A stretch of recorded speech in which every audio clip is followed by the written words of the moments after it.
कोई चार्ज है वो अपने आसपास कुछ ऐसा चीज फील्ड जो ऐसा फील्ड बनाएगा, जैसा कल आपको B6 में तो बता दिया था मैंने फील्ड क्या होता है, बट हम स्टार्टिंग से देखते हैं इसको कि जब चार्ज कहीं प्रेजेंट होगा तो वो चार्ज अपना प्रेजेंस कैसे बताएगा कि भैया मैं यहाँ पे प्रेजेंट हूँ। तो उसके आसपास का जो स्पेस है, उसके आसपास का जो दायरा है, उसमें चार्ज ये कैसे बताएगा चीजों को कि यार I am present here.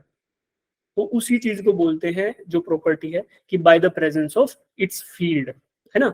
Charge कहीं भी रहेगा वो एक फील्ड यानी उस स्पेस में कुछ ऐसी चीज जनरेट करेगा जिससे आसपास की चीजों पर फोर्स लगेगा, जिससे आसपास की चार्जेस को पता चलेगा कि there is some charge that is present in the vicinity. भाई एक चार्ज है उसके आसपास दूसरा चार्ज है, तो एक चार्ज को दूसरे चार्ज के आसपास होने का पता कैसे चलेगा, क्योंकि उस पर फोर्स लग रहा होगा। और उस फोर्स को कैसे डिफाइन करेंगे, बाय द इलेक्ट्रिक फील्ड, है ना। तो फील्ड क्या होता है इन जनरल, हम बोलते हैं basketball field, cricket field, ground field, मतलब कि फ्री स्पेस की बात हो रही है कि हम उसके दायरे की बात करें, कितना दूर तक चीजें फैली हुई है। तो फील्ड का यहाँ भी थोड़ा उसी तरीके का सेंस है कि चार्ज अपने आसपास के स्पेस में, कोई भी इलेक्ट्रिक चार्ज है वो अपने आसपास के स्पेस में कुछ ऐसी चीज प्रोड्यूस करेगा जिससे कि दूसरे चार्जेस उसके होने को या ना होने को फील कर सके, उसके प्रेजेंस को फील कर सके। और प्रेजेंस को फील कराने के लिए एक चार्ज दूसरे चार्ज पे क्या लगाता है, फोर्स, कूलम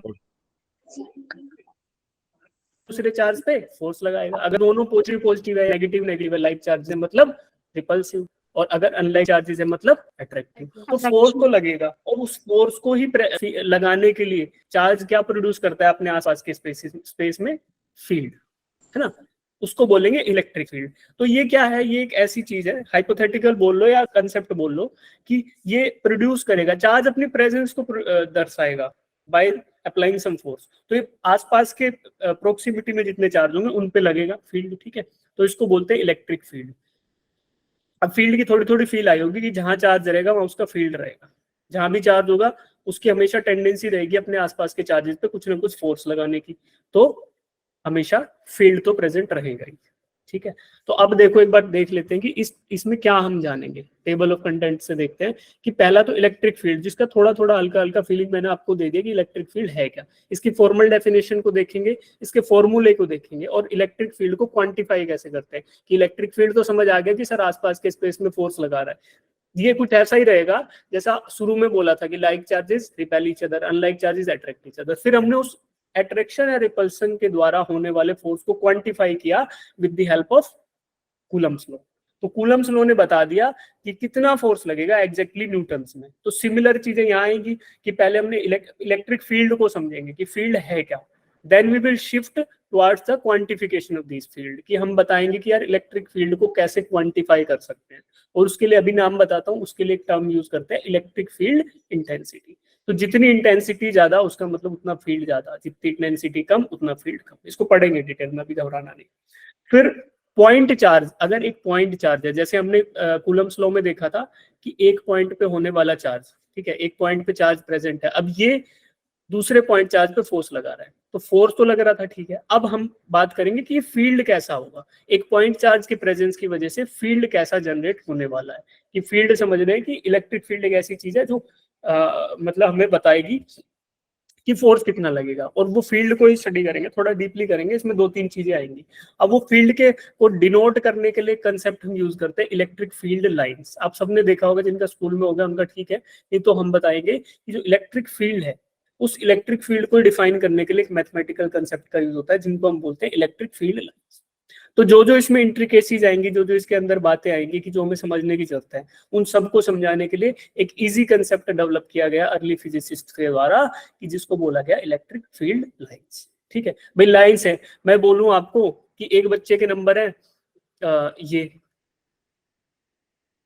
ठीक है, एक के बोलूं कि ये है, एक के बोलूं ये है, ठीक है। अब मैं पूछ रहा हूँ कौन से कम कौन से ज्यादा, आप इतना सब बड़ा बड़ा देख के कंफ्यूज हो जाओगे। ज्योमेट्रिकली बोल दूं तो आपको पता है कि कौन से वाले के ज्यादा, सबसे ज्यादा इसके, क्योंकि इसका ग्राफ सबसे ऊंचा। तो इसी को ज्योमेट्रिकली देखने के लिए, इलेक्ट्रिक फील्ड को ज्योमेट्रिकली या विजिबली रिकॉग्नाइज करने के लिए इस कंसेप्ट को डेवलप किया गया था, इसको पढ़ेंगे।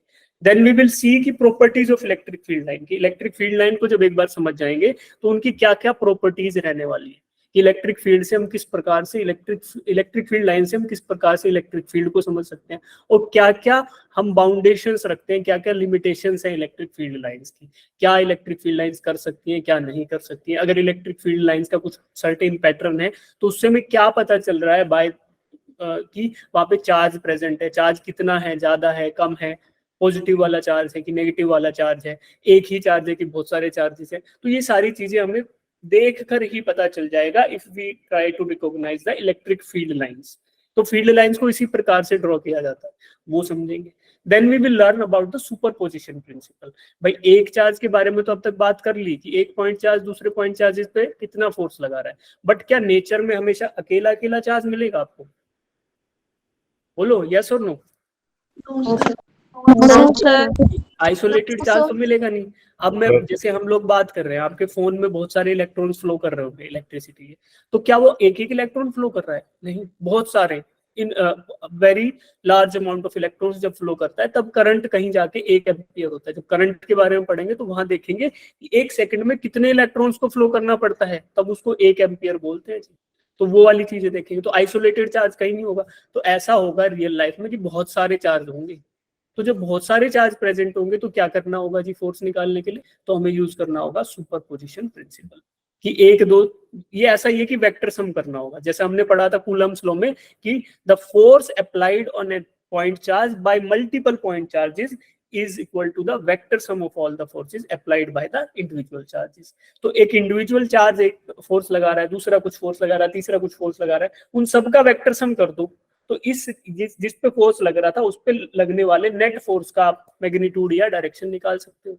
तो that is called as superposition. तो सुपरपोजिशन प्रिंसिपल को जानेंगे किसके केस में? यहाँ पे, वहां पे हमने देखा था फोर्सेस के लिए, यहाँ पे देखेंगे इलेक्ट्रिक फील्ड के लिए। तो ये हमारा एजेंडा है इसमें। तो चलिए स्टार्ट करते हैं। पहले इलेक्ट्रिक फील्ड को समझते हैं कि इलेक्ट्रिक फील्ड एक्चुअल में है।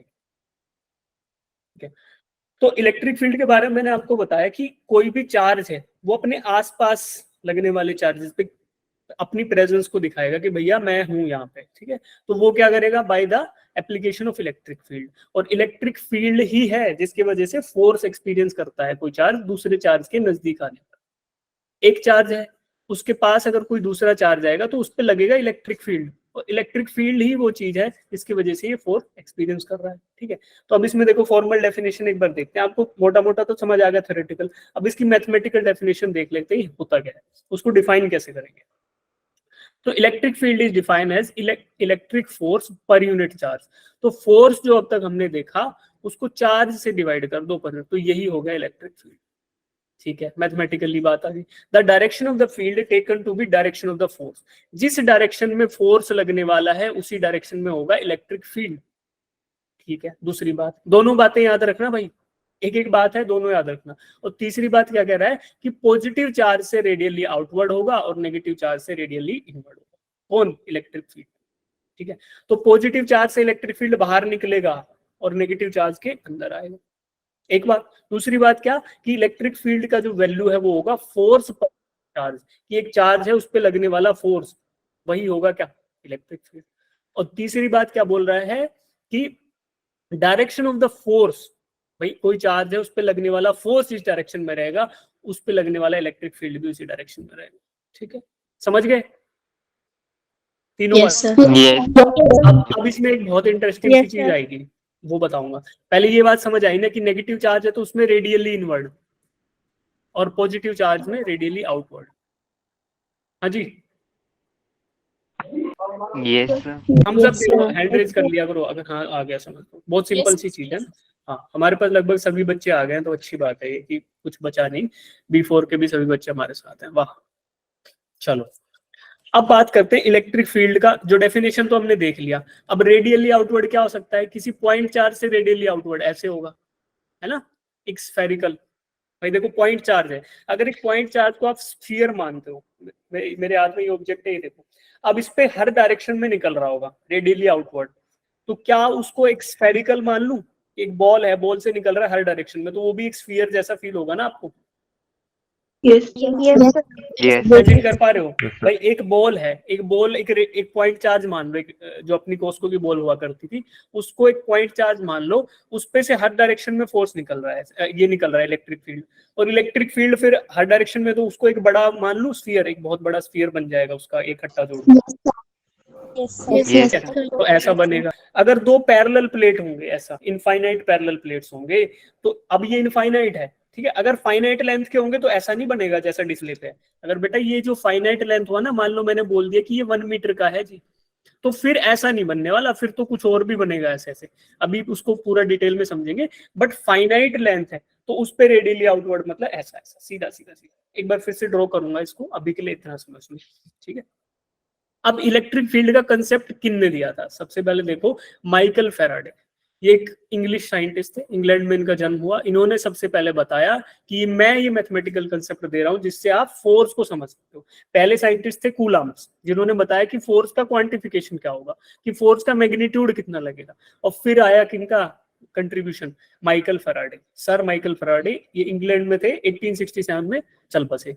तो इनका जो रहा था वो लगभग 1800 के आसपास, यानी कि आज से लगभग 220 साल के पहले, है ना, 250 ईयर्स के आसपास इनका इन्होंने बताया था कि ये कंसेप्ट कि भैया आप चार्ज को क्वांटिफाई या चार्ज के होने या ना होने के प्रेजेंस को with the help of electric field study कर सकते हो। तो इन्होंने प्रपोज किया था कि इलेक्ट्रिक फील्ड को आप ऐसे स्टडी करो, इलेक्ट्रिक फील्ड लाइंस को आप ऐसे स्टडी करो, ठीक है। तो आगे बढ़ते हैं। तो हमें ये भी पता होना चाहिए ना कि कौन है जो बता रहा है। इनका नाम फिर से आएगा, फैराडेज लॉ आएगा, तब देखेंगे, तब याद रहेगा कि सबसे पहले इलेक्ट्रिक फील्ड की बात इन्होंने करी थी, ठीक है बच्चों। तो अभी हम जान गए कि प्रेजेंस को दिखाता है इलेक्ट्रिक फील्ड। अब इलेक्ट्रिक फील्ड के बारे में कल को मिटा लेते हैं। इलेक्ट्रिक फील्ड के बारे में हमें जानना होगा कि if you want to quantify the electric field, अगर इलेक्ट्रिक फील्ड को क्वांटिफाई करना है तो फिर क्या करना रहेगा? फिर एक कंसेप्ट यूज होगा जिसको बोलते हैं इलेक्ट्रिक फील्ड इंटेंसिटी, ठीक है। तो इलेक्ट्रिक फील्ड की इंटेंसिटी कितनी होगी, वही है इलेक्ट्रिक फील्ड इंटेंसिटी। जितना ज्यादा इलेक्ट्रिक फील्ड उतनी ज्यादा इलेक्ट्रिक फील्ड इंटेंसिटी। समझ आता है ये बात तो सबको, ठीक है। अब इलेक्ट्रिक फील्ड का डेफिनेशन ही था कि force per unit charge, force per unit charge. देखो मैथमेटिकल डेफिनेशन आपको बताई कि it is the electric force, electric force मतलब coulombic force per unit charge. तो जो भी फोर्स लगेगा उसको एक चार्ज से डिवाइड कर दो, unit charge per unit charge. तो इसको वर्ड को पकड़ना है, यूनिट चार्ज, ठीक है। एक फोर्स लगने वाला पर यूनिट चार्ज, उसी को बोला इलेक्ट्रिक फील्ड। और उसी की मैग्नीट्यूड या उसी के उसको क्वांटिफाई कर रहे हैं तो उसी को बोलते हैं मैग्नीट्यूड, जिसको बोलेंगे इंटेंसिटी, इलेक्ट्रिक फील्ड इंटेंसिटी। जितना ज्यादा इलेक्ट्रिक फील्ड उतनी ज्यादा इलेक्ट्रिक फील्ड इंटेंसिटी। समझ आता है, बेसिक इंग्लिश की बात है। अब देखो इलेक्ट्रिक फील्ड की जो डेफिनेशन थी उसी में बोला फोर्स को पर यूनिट चार्ज करना। तो जितना फोर्स लगेगा डिवाइड कर दो यूनिट चार्ज से। अब देखो बार बार बोल रहा हूँ, ये क्या है बच्चों? Unit charge. अभी के लिए यूनिट चार्ज बोलेंगे क्योंकि डेफिनेशन यही बोलती है जी, पर यूनिट चार्ज। अब आगे आते हैं। अब देखो इसमें कुछ कुछ आपको चीजें बता देता हूँ। ये तो हमें डेफिनेशन से पता चल गया, इसको याद ही रखना पड़ेगा। E is equal to F by q naught, ठीक है। Electric field intensity is equal to force per unit charge. अब क्यू नोट तो हमें पता है यूनिट चार्ज है, ऊपर वाला पता है कि फोर्स ऑफ अट्रैक्शन या कूलम्बिक फोर्स बोलते हैं, ये पता है। तो अब और ये लेफ्ट वाला इलेक्ट्रिक फील्ड इंटेंसिटी E। तो अब मुझे बताओ इसमें वेक्टर, ये ऊपर वाला फोर्स वेक्टर होगा कि स्केलर होगा? वेक्टर। चार्ज के बारे में हमने क्या पढ़ा था? चार्ज स्केलर होगा कि वेक्टर? स्केलर। तो फिर एक वेक्टर को स्केलर से डिवाइड करेंगे तो आंसर क्या आएगा? तो हमें ये भी पता चला यहाँ से कि जो इलेक्ट्रिक फील्ड इंटेंसिटी है वो वेक्टर क्वांटिटी है। यानी कि इलेक्ट्रिक फील्ड इंटेंसिटी जो एक टर्म है वो ये भी बताएगा कि फोर्स तो लग रहा है, फील्ड तो प्रेजेंट है, बट फील्ड का डायरेक्शन क्या है। समझ आया? और यही बात कहाँ हो रही थी कि positively outward, radially outward from a positive charge, radially inward in a negative charge. तो ये भी डायरेक्शन पता चल रहा है। अगर पॉजिटिव चार्ज है उसकी वजह से फील्ड होगा वो रेडियली आउटवर्ड, यानी चार्ज से दूर जा रहा होगा ऐसे। और अगर नेगेटिव चार्ज है तो उसके पास आ रहा होगा। तो ये हमने डेफिनेशन से देखा। अब देखो ये क्यू नोट था, ये यूनिट चार्ज था। इसके बारे में कुछ बातें कर लेते हैं। इसको आमतौर पे क्या बोला जाता है? Test charge. Test charge. Test charge ऐसा चार्ज जिसको हम यूज करेंगे to test the presence of electric field. कोई बड़ा चार्ज होगा, उसके पास इस चार्ज को लेके जाएंगे, अगर इस पे कुछ फोर्स लग रहा है तो इसका मतलब क्या है, there is some charge present in the vicinity of this test charge. इस टेस्ट चार्ज के आसपास कोई बड़ा चार्ज प्रेजेंट है, क्योंकि हमारे टेस्ट चार्ज पर क्या लग रहा है, फोर्स। ठीक है, तो ये टेस्ट चार्ज क्या होगा, इसके बारे में थोड़ा 2-3 चीजें मैं बता देता हूँ। तो आपको ये समझ आया ना कि ये टेस्ट चार्ज वो चार्ज होगा जिसपे फोर्स लगा के हम चेक करेंगे कि भैया कोई चार्ज प्रेजेंट है आसपास, है ना, क्योंकि फोर्स ऑफ रिपल्शन या अट्रैक्शन तभी आ सकता है जब 2 चार्ज होंगे। तो एक तो वो चार्ज जिसका हम फील्ड एनालाइज कर रहे हैं, बीच में बड़े क्यू वाला, ये वाला जिसका हम फील्ड स्टडी कर रहे हैं कि इसका फील्ड है कि नहीं है, और दूसरा ये टेस्ट चार्ज। तो टेस्ट चार्ज का मतलब है कि हम टेस्ट करना चाह रहे हैं उसकी मदद से कि भैया फील्ड है कि नहीं है। जैसे कि घर में टेस्टर होता है, उसको डालते हैं प्लग में तो पता करते हैं लाइट है कि नहीं है ना। Yes, sir. Yes, ऐसे बहुत सारी चीजें होती है। मल्टीमीटर किसी ने देखा होगा तो वोल्टेज नाप लेते हैं, ऐसे मेजरमेंट करते हैं ना जिस भी चीजों में। तो हमारा क्या, जैसे एक और बता दूं, एक्यूरेसी और प्रिसीजन वाला चैप्टर याद करो, है ना।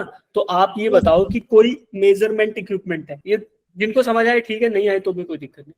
एक कोई भी मेजरमेंट के लिए इक्विपमेंट यूज किया जाता है, अगर उसका एक्यूरेसी कम है तो क्या वो मेजर कर पाएगा अच्छे से? No, sir. नहीं कर पाएगा।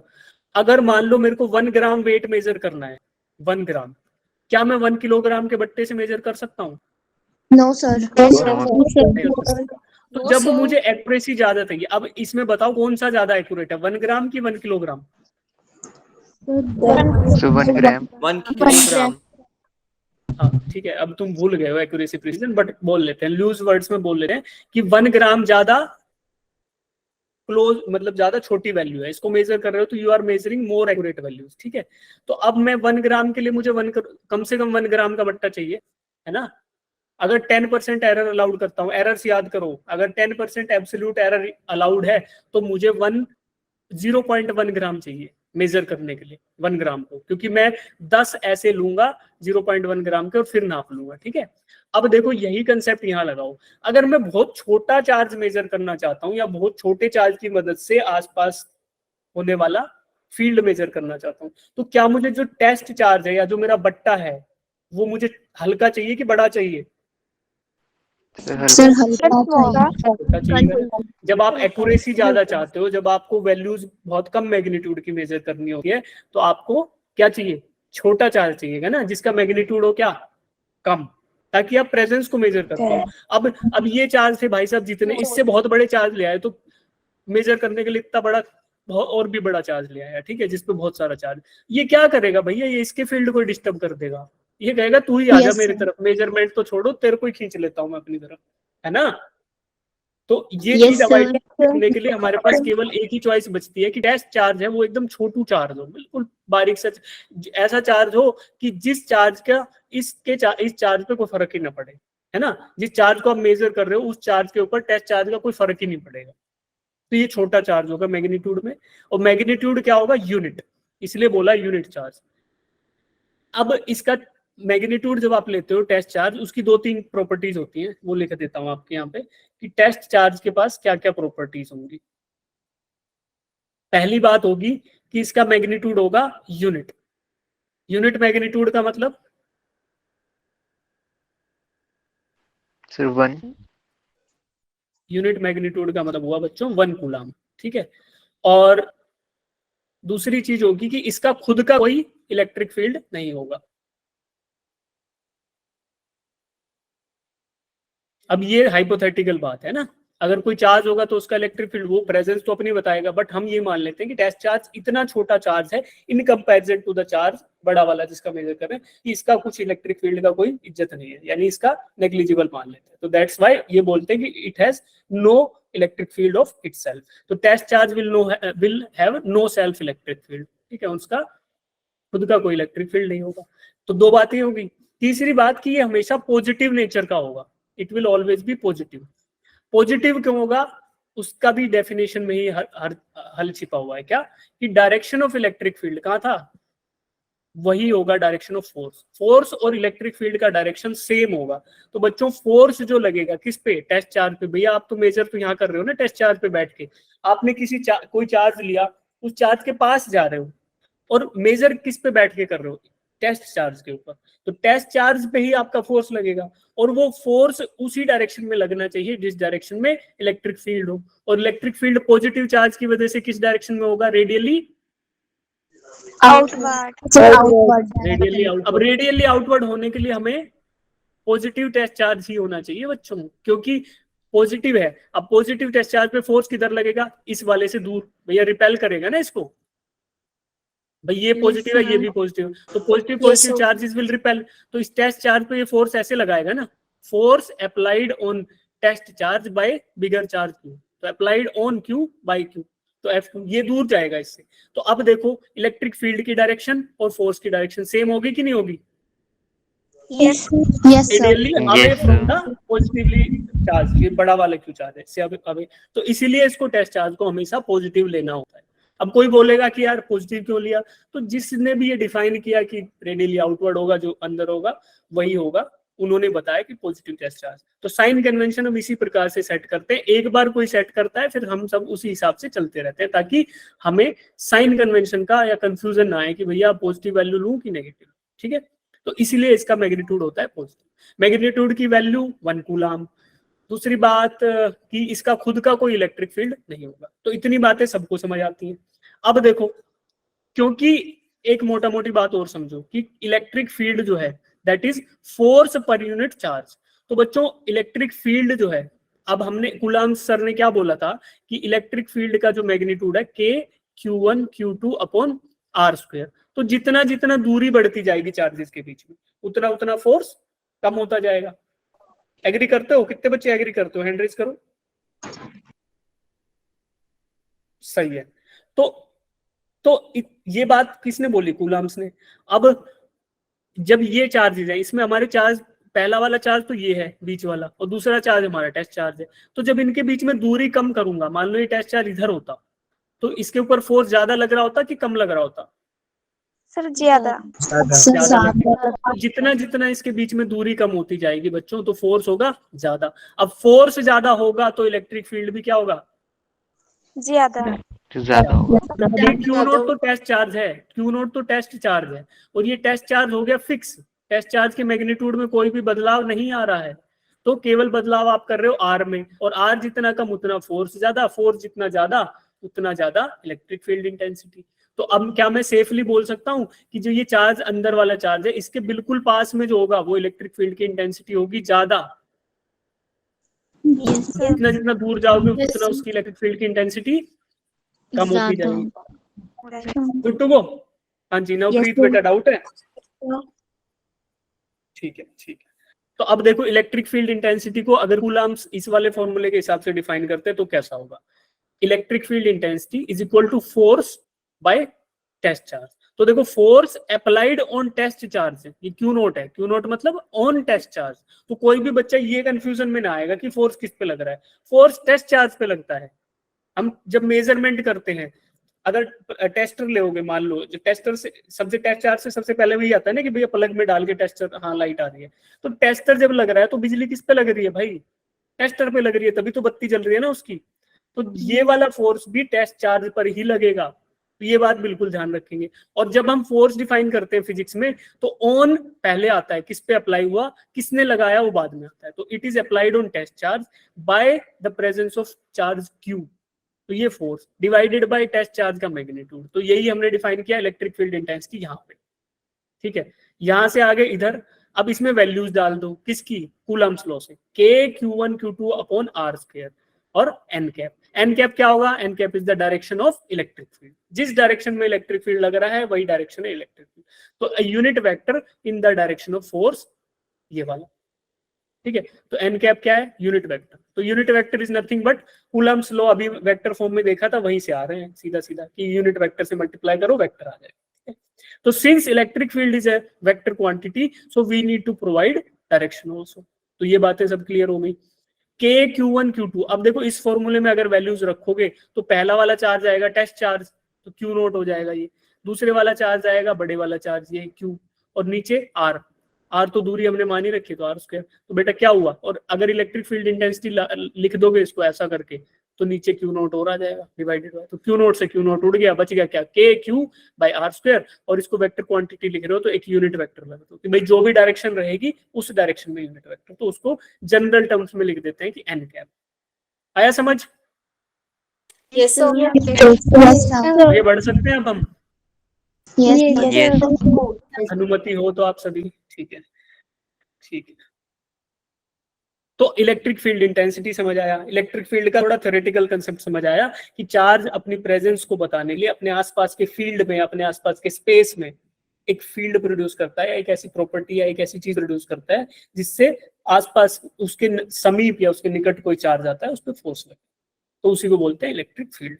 उस इलेक्ट्रिक फील्ड को क्वांटिफाई करना, उसको कुछ नंबर देना है, उसकी वैल्यू बतानी है, तो इलेक्ट्रिक फील्ड इंटेंसिटी का इस्तेमाल होगा। Electric field intensity is force divided by test charge. और टेस्ट चार्ज क्या होगा, ऐसा चार्ज जिसकी मदद से हम उसके फील्ड की प्रेजेंस को नापते हैं। इलेक्ट्रिक जो टेस्ट चार्ज है उसकी 3-4 प्रॉपर्टी, पहली क्या कि उसका मैग्नीट्यूड 1 होगा, दूसरी क्या उसका खुद का सेल्फ का कोई इलेक्ट्रिक फील्ड नहीं होगा, तीसरा क्या कि टेस्ट चार्ज इतना छोटा होगा कि जिसकी वजह से जो अपना मेजर चार्ज है उसका इलेक्ट्रिक फील्ड डिस्टर्ब नहीं होगा, ठीक है।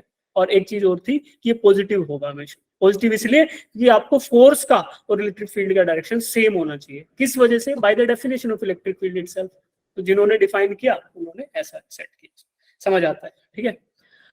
अब बात कर लेते हैं इलेक्ट्रिक फील्ड इंटेंसिटी या electric field due two point charge की। एक पॉइंट चार्ज है, उसकी मदद से उसके आसपास क्या फील्ड होगा या क्या इंटेंसिटी रहेगी।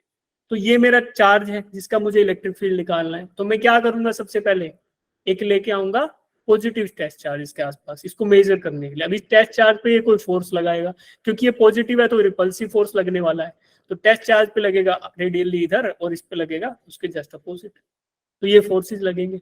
अब कूलम्स लॉ क्या बोलते हैं, F = KQ1Q2/R²। तो इलेक्ट्रिक फील्ड इंटेंसिटी का मैग्नीट्यूड निकाल रहा हूं तो that is force by test charge का मैग्नीट्यूड, ठीक है। ये Q नोट कर लो या इसी को टेस्ट चार्ज मान लो कि छोटा चार्ज ऐसा है। फिर KQ1Q2/R², तो ये Q नीचे आया है, Q से Q उड़ गया, KQ/R²। सेम डेफिनेशन, सेम वाली बात जो यहाँ है वही है, ठीक है। समझ आ गया, पॉइंट चार्ज की प्रेजेंस की वजह से जो इलेक्ट्रिक फील्ड आएगा वो ये आएगा। Give me a thumbs up if you are Yes, okay sir. with this. Yes, sir. शाबाश, ठीक है।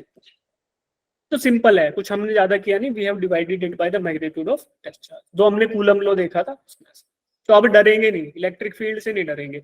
कुछ बच्चों की जिंदगी वहां खत्म हो जाती है जहां पे ये इलेक्ट्रिक फील्ड तक तो ठीक है सर, आपने कूलम लॉ बता दिया, बहुत अच्छी बात, तो थोड़ा तो हमें मृत्यु आ गई थी, थोड़ा सा हमें मौत आ गई थी, तब आपने पढ़ाया था क्या कि वेक्टर फॉर्म में बात कर ली कूलम लॉ की, फिर आपने फील्ड आ गया तो अरे सर बस बस बस सब नहीं।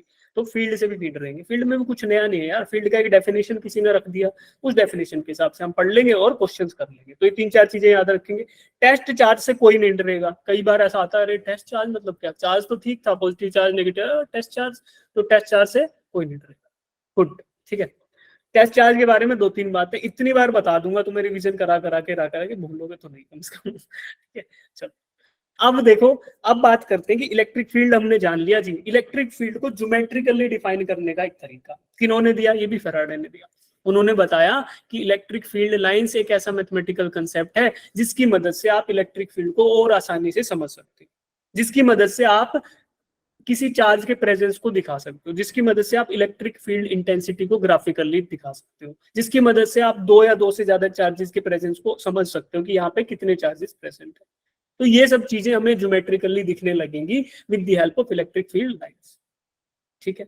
तो अब देखते हैं, electric field line is an imaginary line और curve drawn from a point of electric field such that tangent to it gives the direction of electric field at that point. तो समझ आया? नहीं आया? अंग्रेजी इतनी लंबी हो गई, 2 हाथ लंबा सेंटेंस, समझ नहीं आ रहा, कोई बात नहीं। अब देखो इसको ब्रेक डाउन करते हैं। इलेक्ट्रिक फील्ड लाइन, तो ये तो बात है कि जिसके बारे में बात हो रही है, दे आर इमेजिनरी लाइंस और कर्व्स। या तो ये लाइंस हो सकती है, स्ट्रेट लाइन जैसे आपको दिख रही है, radially outward from positive charge, radially inward in the negative charge. दूसरा हो सकता है कभी कभी ये कर्व्स भी हो सकता है, ऐसे कर्व ऐसे, ठीक है, आप सभी ने देखा होगा 9th 10th में कि मैग्नेटिक फील्ड लाइन कैसी होती है, तो वो भी कर्व हो सकती थी। सिमिलरली इलेक्ट्रिक फील्ड लाइंस भी कर्व हो सकती है, either they will be straight और दे विल बी कर्व। ठीक है, कोई दिक्कत नहीं। Drawn from A point of an electric field, किसी भी पॉइंट ऑफ इलेक्ट्रिक फील्ड का मतलब कि कोई ना कोई चार्ज रहेगा तभी इलेक्ट्रिक फील्ड होगा, उसमें से ड्रॉ होंगी या तो आउटवर्ड या इनवर्ड। ठीक है, सच दैट कि tangent to field line will give the direction of electric field.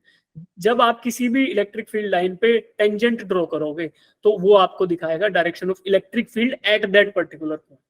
ठीक है, तो एट दैट पर्टिकुलर पॉइंट का मतलब ये हुआ कि ये चार्ज क्यू था, अब मैं इससे कुछ दूरी पे जाके यहाँ इलेक्ट्रिक फील्ड निकाल रहा हूँ। ठीक है, मान लो तो इस वाले पॉइंट पे जो इलेक्ट्रिक फील्ड आएगा वो क्या होगा, डायरेक्शन क्या रहेगी कि यहाँ टेस्ट चार्ज प्लेस करो, उस टेस्ट चार्ज पे जो फोर्स लग रहा है वही डायरेक्शन आपको मिलनी चाहिए टेंजेंट ड्रॉ करने से।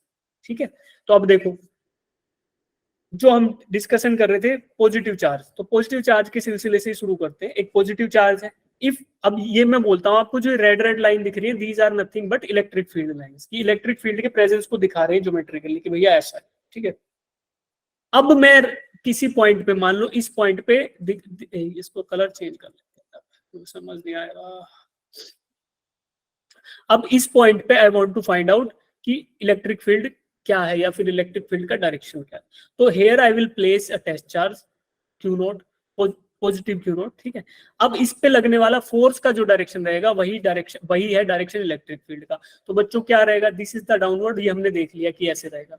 अब देखो क्या ये इलेक्ट्रिक फील्ड लाइन, इस पे मैं टेंजेंट ड्रॉ करूं तो उसका डायरेक्शन भी यही रहेगा भाई। स्ट्रेट लाइन पे मान लो सीधी रेखा पे टेंजेंट ड्रॉ करोगे तो straight line itself is a tangent to itself, है ना। स्ट्रेट लाइन खुद के लिए एक टेंजेंट होता है, तो स्ट्रेट लाइन पे जो भी आप ड्रॉ करोगे वो टेंजेंट रहेगा। अब टेंजेंट का मतलब समझ लो जिनको टेंजेंट नहीं आता, देखो कोई भी कर्व रहेगा, ठीक है, मान लो सर्कल मान लेते हैं फॉर द सिंप्लिसिटी, तो इसका कुछ सेंटर रहेगा।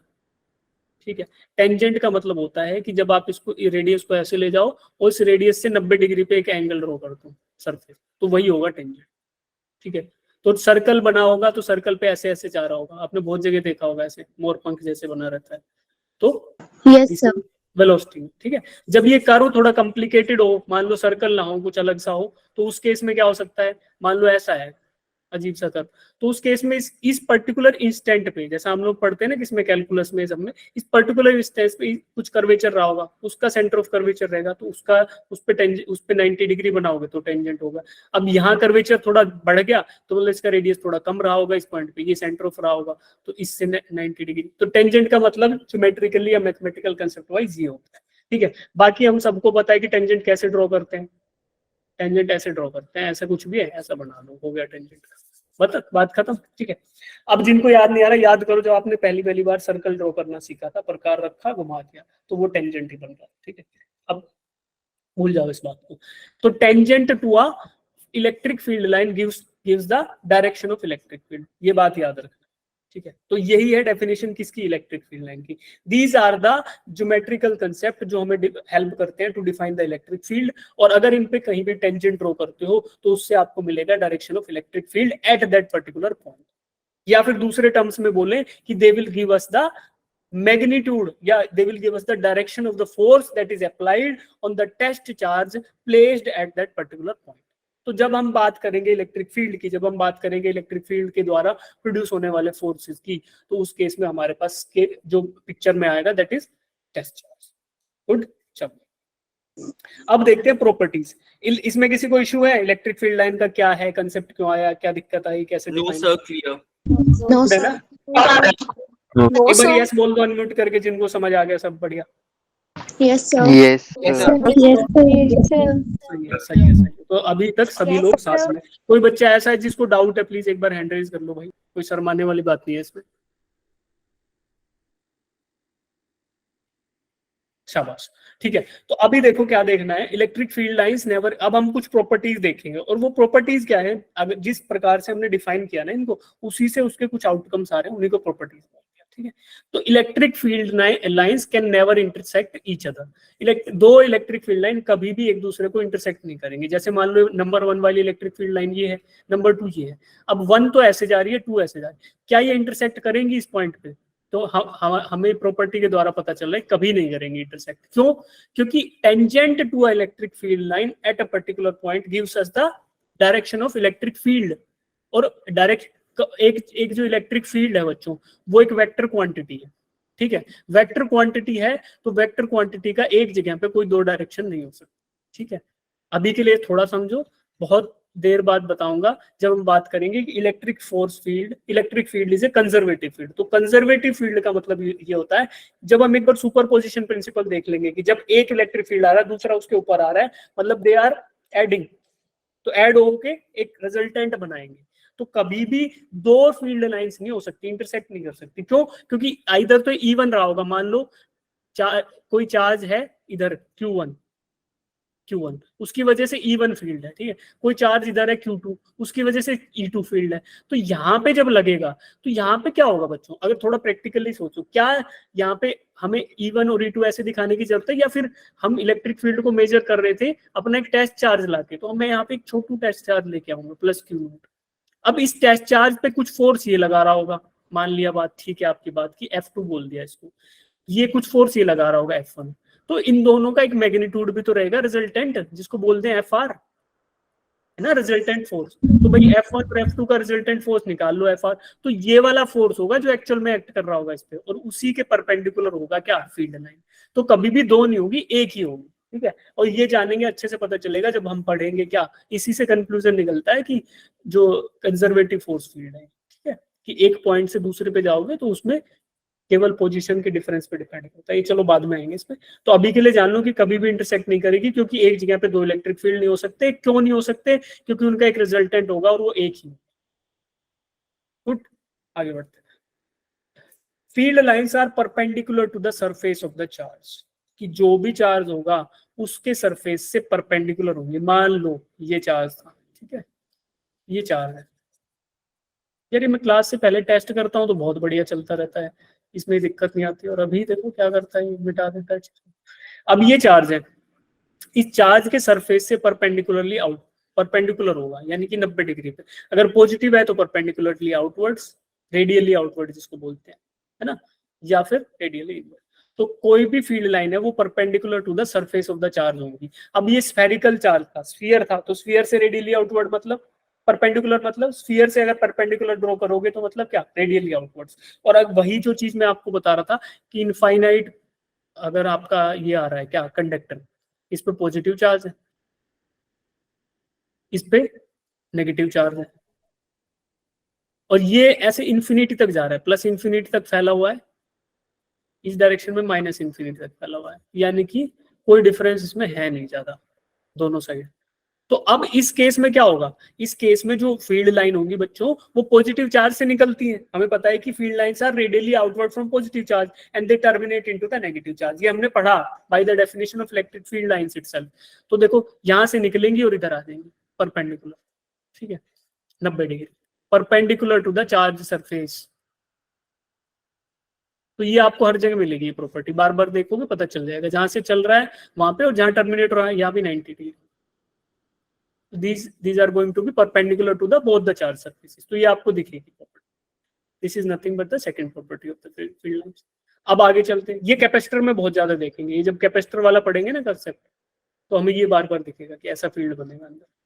फिर इसका परमिटिविटी का भी कंसेप्ट बहुत सारा आएगा, डाइलेक्ट्रिक कांस्टेंट बोलेंगे, उसका थोड़ा नाम बदल जाएंगे बट सारी चीजें रिपीट होके आएंगी। तो हम अभी से कंसेप्ट इतना स्ट्रॉन्ग बिल्टअप करके चलेंगे। छोटे छोटे क्वेश्चंस आप कर लिया करो, जो थ्योरेटिकल क्वेश्चन है ना, अगर आपको इच्छा होगी तो मैं आपको सप्लाई कर दूंगा ना व्हाट्सएप ग्रुप पे, छोटे छोटे क्वेश्चन जो थ्योरेटिकल है, पढ़ा टिक किया, तो उससे क्या हो, कंसेप्ट बिल्डिंग हो जाएगी। और अभी आपने ताजा ताजा टॉपिक पढ़ा है तो आप आंसर कर पाओगे उन क्वेश्चंस को। और एक बार आंसर कर लिया, मान लो फर्स्ट टाइम नहीं आया तो उसको राउंड कर दो कि I need to remember this thing, या मैं क्या करता था, देखो चलो मैं इसको है ना एक बार स्नेप्स के साथ समझाऊंगा कि how I manage my work. कभी कभी जैसे मैं पढ़ रहा हूँ तो मुझे क्वेश्चन हाईलाइट करना है कि यार I need to do look at this thing, या इसमें कंसेप्ट, इस क्वेश्चन में कुछ ऐसा कंसेप्ट है जो मुझे याद रखना है, तो मैं रिवीजन के लिए उनको हाईलाइट कर लेता हूँ। आई हैव मेड माई खुद का टर्मिनोलॉजी। मान लो if I want to remember something, मैं आर लिख के ऐसे सर्कल मार देता हूँ उस क्वेश्चन पे कि there is something that I need to remember, क्योंकि सब चीजें लॉजिकली आप नहीं रख सकते हर टाइम यार, तो आपको कुछ ना कुछ चीजें मेमोरी बेस पे भी रखनी पड़ेगी। और नीट में मैंने आपको बहुत पहले बताया था कि specially for NEET examination you have to rely strongly on your memory. भाई बायो में तो बहुत सारा रटना पड़ेगा, तो मेमोरी आपकी शार्प होनी चाहिए। तो इसलिए अभी से निमोनिक्स बना लो, अभी से अपने कुछ कुछ ऐसे शॉर्टकट्स बना लो जहां पे आप इसको यूज कर सकते हो। दूसरा, मुझे पता था कि कोई क्वेश्चन है जिसमें कुछ फॉर्मूला लग रहा है, तो मैं एफ लगा के ऐसे कर लेता, ठीक है। मुझे लगता था कि यार ये क्वेश्चन फॉर्मूला बेस्ड है, बट इसको मैं अगर 2-3 बार नहीं करूंगा बिफोर एग्जाम तो मैं इसको भूल सकता हूँ, तो I put number of hash marks. एक बार और करना है मुझे लग रहा है तो मैं 1 हैश लगा दूंगा, 2 बार और करना है तो 2 बार लगा दूंगा, 3 बार करना है तो 3 बार लगा दूंगा। कुछ बच्चों को लगेगा मेरी तो किताब खराब हो जाएगी, तो वो किताब खराब तब होगी जब आपका सिलेक्शन नहीं होगा। अगर आपने उस किताब पे गंदगी मचा के और सेलेक्ट हो गए तो वो किताब सही हो गई, कामयाब हो गई, यूज हो गई, खराब नहीं हुई बच्चों। खराब तब होगी तब आपकी वेस्ट चली जाएगी, है ना। तो ऐसा कर लेना, ठीक है। कुछ कुछ मेरे को लगता था फॉर्मूला हो गया, ये रटने वाला ये हो गया कि there is something that I need to remember. कभी कभी ऐसा था कि 1 बार करना है 2 बार करना है, ये कर लिया। कभी कभी 1-2 चीजें और होती है कि I need to refer something, कि भैया मुझे इसका लॉजिक समझ नहीं आ रहा, तो फिर मैं उसको सी कर लेता था कि I need to understand the concept behind this thing. तो ऐसे मैंने खुद का बना रखा, आप भी कुछ यही फॉलो कर लो, इस तरीके का कुछ फॉलो कर लो जो आपको सुटेबल लगे। कर लोगे? Yes, Yes, sir. क्योंकि आप जैसे Yes, इलेक्ट्रिक sir. फील्ड है, इलेक्ट्रोस्टैटिक से बहुत स्टार्टिंग है ना अभी, तो आप सभी लोग क्या करना, जो छोटे छोटे क्वेश्चन है मैं आपको देने लग जाऊंगा, सप्लाई कर दूंगा उसमें पीडीएफ, तो वहां पे आप करना कि यार ये क्वेश्चन है उसको मार्क कर लेना, ठीक है। और अगर किसी को लगेगा कि यार मेरे पास तो फोन है या वो है, उस पर कैसे मार्क करूँ, प्रिंट कराऊँ, तो उसके लिए एप्स वगैरह होती है, उंगली घुमा दोगे तो उससे भी वो हो जाता है, ऐसे उंगली से करोगे तो उससे ड्रॉ हो जाता है, कोई दिक्कत नहीं। तो ये कर लेना और इसके आगे बढ़ते हैं, ठीक है। अब प्रॉपर्टीज देख रहे हैं ना इलेक्ट्रिक फील्ड लाइन, 2 देख चुके हैं कि दे कैन नेवर इंटरसेक्ट, और किसी भी चार्ज से रेडियली आउटवर्ड होंगी या फिर perpendicular to the charge surface होंगी। अब magnitude of the charge and the number of field lines both are proportional to each other. जितना ज्यादा मैग्नीट्यूड ऑफ इलेक्ट्रिक फील्ड, भाई इलेक्ट्रिक फील्ड की डेफिनेशन क्या थी, मैग्नीट्यूड को डिफाइन करने के लिए हमने डिफाइन किया इलेक्ट्रिक फील्ड इंटेंसिटी, जिसको हमने जाना force per unit test charge या पर यूनिट चार्ज, ठीक है। अब जितना ज्यादा इलेक्ट्रिक फील्ड मतलब उतना ही ज्यादा फोर्स होना चाहिए, तो ये चार्ज है क्यू जिसका हम मेजर कर रहे हैं, ठीक है। और इसके कहीं दूर है टेस्ट चार्ज, तो आपने खुद बताया कि इसके नजदीक में, इसके पास में जो है, इसके पास में जो है वो ज्यादा फोर्स होगा। तो देखो magnitude of charge and the number of field lines, जितना ज्यादा मैग्नीट्यूड ऑफ होगा उतना ज्यादा number of field lines, both are proportional to each other. Force ज्यादा, चार्ज की ये क्यू की वैल्यू ज्यादा, भाई देखो ये ऐसा था ना भाई, फोर्स की वैल्यू लिख रहे हो तो फोर्स इज इक्वल टू के क्यू अपॉन आर स्क्वायर। तो जितना चार्ज ज्यादा उतना फोर्स ज्यादा, तो जहां फोर्स ज्यादा वहां इलेक्ट्रिक फील्ड ज्यादा, तो तीनों चीजें हैं, चार्ज ज्यादा तो इलेक्ट्रिक फील्ड ज्यादा, पहले फोर्स आएगा, ठीक है। फोर्स इसका मतलब हुआ कि फोर्स ज्यादा होगा, फिर इसका मतलब होगा कि इलेक्ट्रिक फील्ड ज्यादा होगा। तो तीनों चीजें एक साथ बढ़ रही हैं, जब चार्ज बढ़ेगा फोर्स बढ़ेगा इलेक्ट्रिक फील्ड बढ़ेगा, तो जहां ये तीनों चीजें ज्यादा वहां पे इलेक्ट्रिक फील्ड लाइंस की इंटेंसिटी उतने number of electric field line ज्यादा। तो पास में ज्यादा फोर्स है तो पास में जितनी फील्ड लाइन बनेंगी वो ज्यादा ज्यादा बनेंगी। जैसे ये चार्ज है, इसके पास नजदीक में अगर ये टेस्ट चार्ज रहा होता तो इस पे फोर्स लग रहा होता ज्यादा, तो नजदीक में जब आप रहोगे तो ये इलेक्ट्रिक फील्ड लाइंस का नंबर जो है, या फिर बोले density of electric field lines, वो रहेगा ज्यादा, ठीक है। जैसे जैसे दूर जाओगे इनके बीच में गैप बढ़ता जाएगा, यानी कि फील्ड जो है वो कम हो रहा है। रुक गया ये, देखो क्या हो गया यार इसको, पावर पॉइंट क्रैश कर गया आई थिंक। दिख रहा है भाई, मेरा डिस्प्ले दिख रहा है आप सभी को? Yes, sir. yes, ठीक है, तो जितना हम इसे दूर जाएंगे उतना इनके बीच में गैप बढ़ता जाएगा, ठीक है। और दूर जाओगे तो और गैप, तो जितना डेंस, जितना फोर्स कम, मतलब देखो ये गैप बढ़ गया, यहाँ पे दो दो के बीच में गैप कम था, फिर थोड़ा और दूर आए तो थोड़ा ज्यादा हुआ, और दूर आए तो और ज्यादा गैप हो गया, और दूर जाओगे तो और। तो ये गैप का मतलब क्या है कि भैया यहाँ पे थोड़ी कम फील्ड लाइन है, नजदीक में ज्यादा है, तो जहाँ फोर्स ज्यादा, जहाँ फील्ड ज्यादा, जहाँ चार्ज ज्यादा, वहां पे डेंसिटी ज्यादा फील्ड लाइंस की, दूर गए तो कम। ये थर्ड प्रॉपर्टी, ठीक है।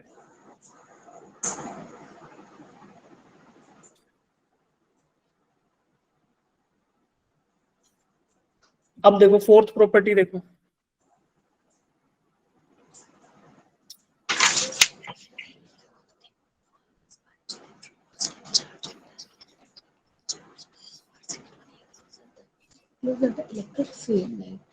फोर्थ प्रॉपर्टी क्या है कि they start from the positive charge and and at the negative charge. ये हम पहले ही देख चुके हैं कि पॉजिटिव चार्ज से हमेशा स्टार्ट होंगी और नेगेटिव चार्ज पे जाके टर्मिनेट हो जाएगी। पॉजिटिव से निकली और नेगेटिव पे। अब मैंने आपको बोला था कि कभी कभी ये स्ट्रेट होंगी, कभी कभी कर्व्ड होंगी। देखो एक पॉजिटिव चार्ज था, अगर ये नेगेटिव इसके पास नहीं रहा होता तो ये कैसा रहता, ऐसा रेडियली आउटवर्ड। इसका मतलब क्या हुआ कि केवल अकेला चार्ज प्रेजेंट है, इसके दूर दूर तक इन्फिनिटी तक कोई और चार्ज है नहीं। तब ये कंडीशन आएगी जब एक चार्ज क्यू प्रेजेंट है और इन्फिनिटी तक कोई दूसरा चार्ज प्रेजेंट नहीं है, तब ये रेडियली ऐसे परपेंडिकुलर रहेगी। बट अगर इसके पास में कोई दूसरा चार्ज आ जाए तो वो इसको ऐसे डिस्टर्ब कर देगा, यहाँ से निकली और दूसरे में टर्मिनेट होगी। ऐसी आपने मैग्नेटिक फील्ड लाइंस पढ़ी थी और शायद कुछ बच्चों ने एक्सपेरिमेंट भी किया होगा जब उन्होंने मैग्नेटिज्म पढ़ा होगा कि एक पेपर के ऊपर आयरन फिलिंग वो रखो और उसके बाद नीचे मैग्नेट लाओगे तो फील्ड लाइंस या मैग्नेटिक फील्ड लाइंस ऐसे ड्रॉ हो जाती है। ठीक है, वीडियो चाहे तो मैं दिखा दूंगा, थोड़ा कल दिखाऊंगा। तो ये बात है कि पॉजिटिव से बाहर जाएंगे और नेगेटिव के अंदर टर्मिनेट होंगे। For the field lines to either start at infinity और end at infinity, a single charge must be there. कि अगर एक चार्ज है वो इंफिनिटी पे एंड करें सीधी सीधी जाके, तो उसके लिए केवल और केवल एक ही चार्ज होना चाहिए, दूसरा चार्ज नहीं होगा। ऐसे जाके परपेंडिकुलरली टर्मिनेट हो रही है तब भी इन्फिनिटी तक कोई दूसरा चार्ज नहीं होगा। ठीक है, तो ये बात मैंने आपको पहले बताई। ये 5-6 प्रॉपर्टी थी। अब देखते हैं सुपरपोजिशन प्रिंसिपल। अब अटेंडेंस भी लेनी है यार। Yes sir. अटेंडेंस छोड़ देते हैं आज। तुम 80 बच्चे हो, कितने भी अटेंडेंस लेंगे? ठीक है, अभी छोड़ देते हैं, हम लोग पढ़ लेते हैं, है ना। For the field lines to either start, ये हो गया। अब सुपरपोजिशन प्रिंसिपल क्या है? ये वेक्टर सम की बात करता है कि एक फील्ड है, उसके ऊपर दूसरा फील्ड, तीसरा फील्ड। जैसा मैंने आपको बताया था कि एक चार्ज है Q1, दूसरा चार्ज है Q2, तीसरा चार्ज है Q3। इन तीनों के द्वारा जो फील्ड बनेगा वो कैसा बनेगा? एक टेस्ट चार्ज है, उस पर कुछ फोर्स ये लगाएगा, ऐसा force applied on Q0 by charge Q1, ये रहेगा एक फोर्स। ये Q2 लगाएगा इस पे लाइन ज्वाइनिंग। अब देखो ये था ना भाई, सारी प्रॉपर्टी याद रखो। The force will be on the line that is joining these two point charges. तो इधर लगेगा इस पे ऐसा, जो कि force applied on Q0 bye Q2। तीसरा ये Q है, इसका लाइन ज्वाइन करो सेंटर टू सेंटर, ऐसे ये यहाँ लगेगा। ऐसा क्यों लग रहा है? क्योंकि तीनों मैंने पॉजिटिव लिए हैं बच्चों, तो पॉजिटिव पॉजिटिव अवे, तो ये इधर लगेगा। इसको बोलेंगे F applied on Q0 bye Q3। तो ये तीनों चार्जेस हैं, ठीक है, तीनों फोर्सेस हैं। अब इन तीनों का रिजल्टेंट निकालना तो क्या करना होगा? You have to do vector sum. Similarly अगर इंटेंसिटी इलेक्ट्रिक फील्ड की निकालनी है तो कुछ नहीं है, फोर्स 1 था, फोर्स 2 था, फोर्स 3 था, ठीक। नीचे टेस्ट चार्ज से डिवाइड कर दो तो क्या आएगा? यही एक्सप्रेशन आएगी ना, E1 plus E2 plus E3। तो you are doing the vector sum of the electric fields by the n charges. ये तीन थे तो तीन अलग अलग इलेक्ट्रिक फील्ड होंगे, उनका वेक्टर सम कर दो किसी भी पॉइंट पे। अब किस पॉइंट पे निकल रहा है? जिस पॉइंट पे ये टेस्ट चार्ज प्रेजेंट है, ठीक है। ये टेस्ट चार्ज जो प्रेजेंट है यहाँ पे, ये था ना आपका टेस्ट चार्ज, ये टेस्ट चार्ज जहाँ पे प्रेजेंट है उसी पॉइंट पे बता रहे हैं कि उस पॉइंट पे जो इलेक्ट्रिक फील्ड होगा that is going to be vector sum of the electric fields due to the individual charges. ये इंडिविजुअल चार्जेस जितने भी हैं इनके द्वारा जो वेक्टर फील्ड रहेगा वही उनका वेक्टर सम कर दो तो इलेक्ट्रिक फील्ड इंटेंसिटी आएगी, net electric field intensity at. तो सबको पता है इलेक्ट्रिक फील्ड जो हम वेक्टर सम करते हैं, तो ये भी कोई इशू नहीं है, ठीक है। अब इसी के बेसिस पे ये सिंपल सा क्वेश्चन है, ये करते हैं और इसके बाद देखते हैं। ये करके जाओ भाई, इजी क्वेश्चन है, फिर चलेंगे। ओके, आज हमने काफी पढ़ लिया शायद। तो 6 identical charges are placed at corners of a regular hexagon of side A। 6 charges है, they are placed at the corners of regular hexagon. Hexagon क्या होता है? जिसकी 6 साइड हो। हेक्सा मतलब 6, हेक्सा कोर मतलब 6 कोर वाला प्रोसेसर, ऑक्टा कोर मतलब 8 कोर वाला फोन, है ना। तो हमें पता है हेक्सा का मतलब क्या होता है? 6 साइड वाला रेगुलर फिगर। तो ऐसा होगा 1 2 3 4 5 6 साइड है। इसके हर एक एज पे एक चार्ज प्रेजेंट है, ठीक है। अब ये चार्ज क्या दिख रहा है? Positive Q। सभी पे वही चार्ज प्रेजेंट है, सेम। अब ये बोल रहा है कि find the net electric field at the centroid O. Centroid क्या होता है? बीच वाला ओ। ठीक है, इस पे आपको नेट इलेक्ट्रिक फील्ड निकालना है। तो कैसे निकालोगे? वेक्टर सम वेक्टर सम कर देंगे। ठीक है, सुपरपोजिशन प्रिंसिपल बोलता है ना कि वेक्टर सम कर दो। तो अब देखो, इसको मिटा देते हैं, कंफ्यूज करेगा तुम। सुपरपोजिशन प्रिंसिपल बोलता है कि वेक्टर सम कर दो। तो सबसे पहले बात है कि आपको फील्ड निकालना है, तो पहले टेस्ट चार्ज प्लेस कर दो। यहाँ एक टेस्ट चार्ज है, उस पे लगने वाले फोर्सेस का वेक्टर सम कर लो, या फिर उस पे लगने वाले इलेक्ट्रिक फील्ड्स का वेक्टर सम कर लो। तो कैसे करोगे? अब इस चार्ज को मिटा देते हैं, इसको मिटा देते हैं। पहला होगा इस चार्ज, ये फर्स्ट चार्ज के द्वारा, तो उसका डायरेक्शन ये होगा।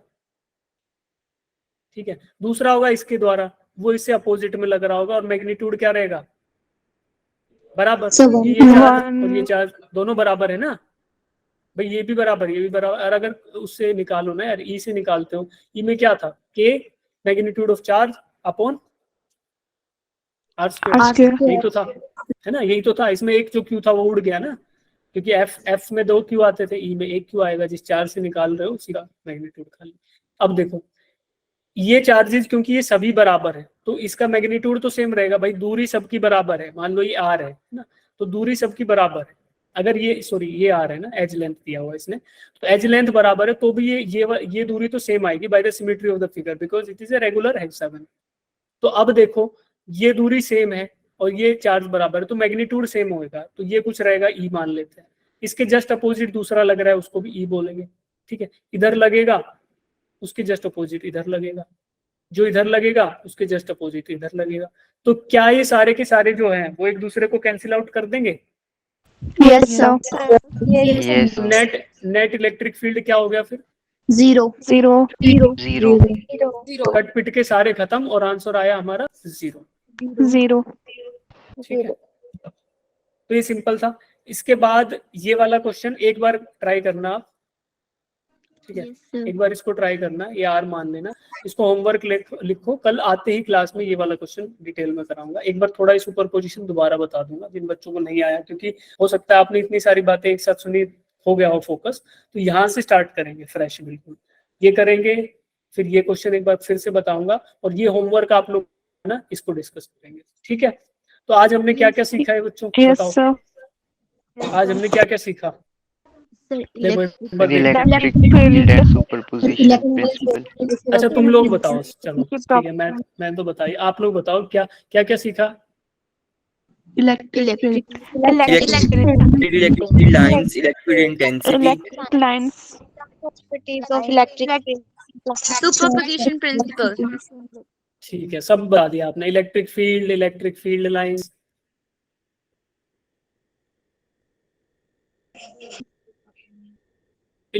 Properties of electric field lines,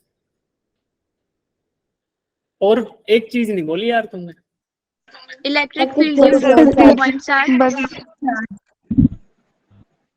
क्या क्या बोल रहे थे? Electric field due to point charge. Principles. हाँ, सुपरपोजिशन प्रिंसिपल और electric field due two point charge. Charges. अब भी एक चीज रह गई, वो मैं बताता हूँ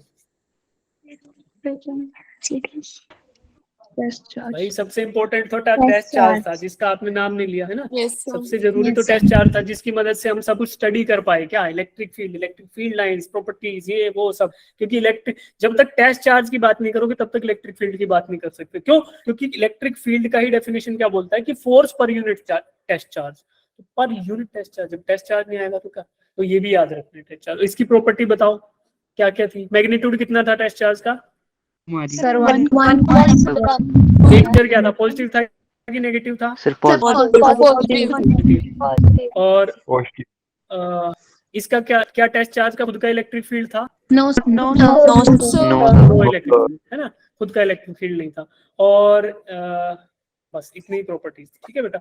और ये क्या टेस्ट चार्ज दूसरे चार्ज के इलेक्ट्रिक फील्ड को डिस्टर्ब करेगा जब उसके आसपास आएगा? तो No, No. नहीं करेगा। ठीक है, तो आप लोगों को ये सब चीजें समझ आ गई। एक क्वेश्चन मैंने आपको करा दिया है, ये वाला अभी इसको फिर से दिक्कत आई यार कुछ।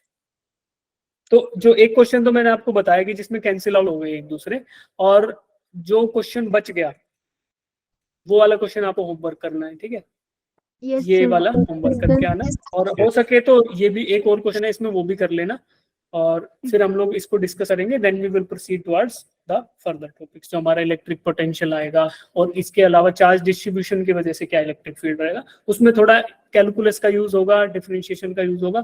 तो आप सभी लोग उसके लिए थोड़ा प्रिपेयर्ड रहें। जिनको फॉर्मूले में दिक्कत है, जिनको परेशानी है, उनके लिए मैं कैलकुलस वाला मॉड्यूल शेयर कर दूंगा, आप प्लीज उस पर एक बार नजर मार के आएंगे, ठीक है? ताकि फॉर्मूले में हमें कोई दिक्कत ना आए, किसी को ये दिक्कत ना आए कि सर इंटीग्रेशन क्या होता है, डिफरेंशिएशन क्या होता है। मैं पूरी कोशिश करूंगा आपको पूरा बताता चलूं टाइम के साथ, बट फिर भी आप अपना एफर्ट करके आएंगे, ठीक है? कितने बच्चे वादा कर रहे हैं कि सर मैं ये कर लूंगा? हैंड रेज करो। ठीक है, शाबाश। तो अच्छे बच्चों की संख्या यहाँ पे काफी है। आज की क्लास यही समाप्त करते हैं, तो आप सब लोग ड्रॉप कर सकते हो, जिनको खाना पीना है, जो करना है करते रहो, और पढ़ के आना। अगली क्लास में एक 2 क्वेश्चन करके आना, कैलकुलस का मॉड्यूल शेयर होगा, उसको रख के आना, ठीक है? Thank you, sir. Good night.